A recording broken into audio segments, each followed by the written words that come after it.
کہ آخر حالات کیسے ہو گئے.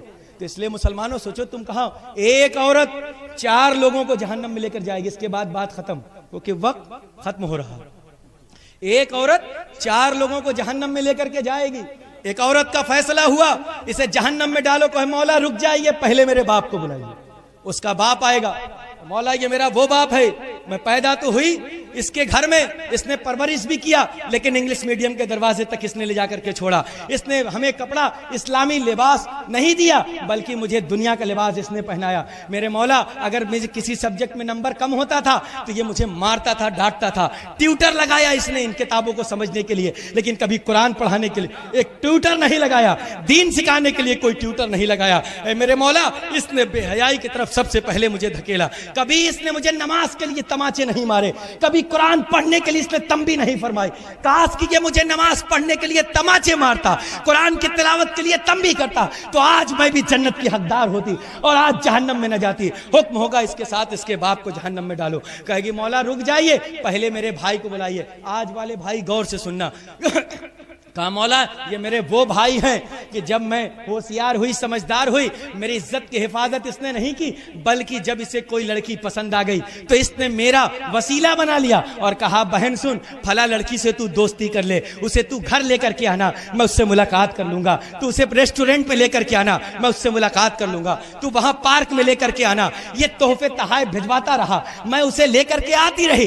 کچھ دن کے بعد یہ ہوا ایک طرف یہ غیر محرم کو لے کر بیٹھا رہا تو ایک طرف میں بیٹھی رہی. مولا یہ مجھے غلط راستے پر ڈھکیلتا رہا. اس نے مجھے تماچے نہیں مارے, مجھے کبھی ردا لا کر نہیں دیا, دین کی تعلیم نہیں دی. حکم ہوگا اسے بھی اس کے ساتھ جہنم میں ڈالو. کہے مولا رک جائیے میرے شوہر کو بلائیے. شوہر آئے گا تو میرا یہ وہ شوہر ہے کہ جس کے ساتھ میرے باپ نے نکاح کیا. میں آئی اور یہ میرے رب اس نے کیا کیا کہ کچھ دن کے بعد مجھ سے کہا سج دھج کر تیار رہنا, آج میرے دوست تمہیں دیکھنے آنے والے ہیں. اے مسلمانوں ہم اپنی بیوی کو اپنے دوستوں کے سامنے کرتے ہیں, اسے سجنے دھجنے پر مجبور کرتے ہیں اور کہتے ہیں دیکھ ٹرے میں چائے لے کر کے آنا. دوست پہلے سے بیٹھے ہوتے ہیں کہ ہاں بس مجھے آج دیکھنا ہے. آج تم نے اسے فیشن سمجھ لیا, غیر محرموں کو دیکھنا منع تھا. خود شوہر نے اپنی بیوی کو ان کے سامنے کیا. جب وہ آئی اور اسے دیکھ لیا تو کبھی کبھی بے حیائی کا عالم یہ ہوتا ہے, اسی وقت وہ پوچھتا ہے بتا بھابھی کیسے لگی. ارے شریعت کی بات پر عمل کرتے, آقا کی بات پر یقین کرتے.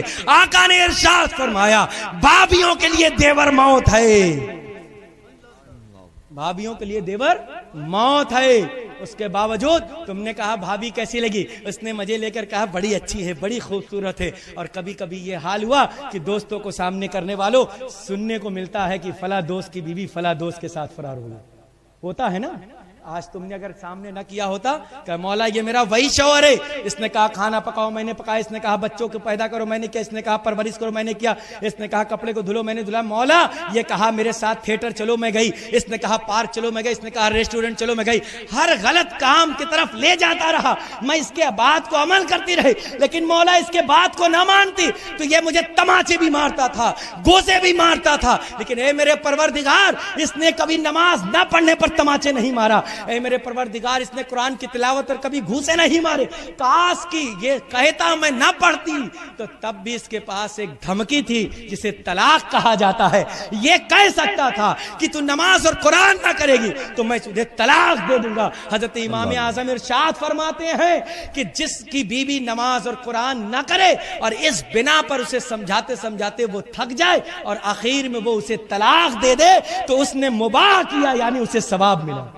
کیا کوئی اپنی بیوی کو طلاق اس لیے دیتا کہ نماز نہیں پڑھتی؟ کہ مولا یہ وہ شوہر ہے, ایک مرتبہ طلاق کا لفظ نکالتا تو شاید اس ڈر سے میں نماز اور قرآن والی ہو جاتی تو آج جہنم کی حقدار نہیں ہوتی. حکم ہوگا اسے بھی جہنم میں ڈالو. کہ مولا رک جائیے میرے بیٹے کو بلائیے. اس کا بیٹا آئے گا کہ مولا یہ بچپن میں جب مچل جاتا تھا, یہ روٹ جاتا تھا, میں اسے منانے کے لیے جب اس کو منانے کے لیے سامان دینا ہوتا, اگر پاس میں پیسے نہ ہوتے شوہر کے جیب سے بغیر پوچھے نکال لیا کرتی تھی, کبھی چوری کیا کرتی تھی, کبھی دوسرے سے ادھار لا کر کے دیتی تھی تاکہ میرا بیٹا روٹا ہے جو مان جائے، وہ چیخے چلائے نہیں۔ اے میرے پروردگار، جب یہ بڑا ہو گیا، عقل سلیم سے آ گیا، تو شاید یہ مجھے سمجھا سکتا تھا جیسے یہ بچپن میں روٹتا تھا۔ ایک مرتبہ روٹ جاتا کہ اگر تو نماز نہ پڑھے گی تو میں تیرے ہاتھ کا پکا کھانا نہ کھاؤں گے، تو شاید میں اسے منانے کے لیے نماز پڑھنے والی ہو جاتی۔ تو سوچو حکم ہوگا ان چاروں کو اٹھا کر جہنم میں ڈال دیا جائے۔ تو میرے دوستو، کہنے کا مقصد یہ ہے کہ ہم اپنے اندر علمی بیداری پیدا کریں اور وہ علم سیکھیں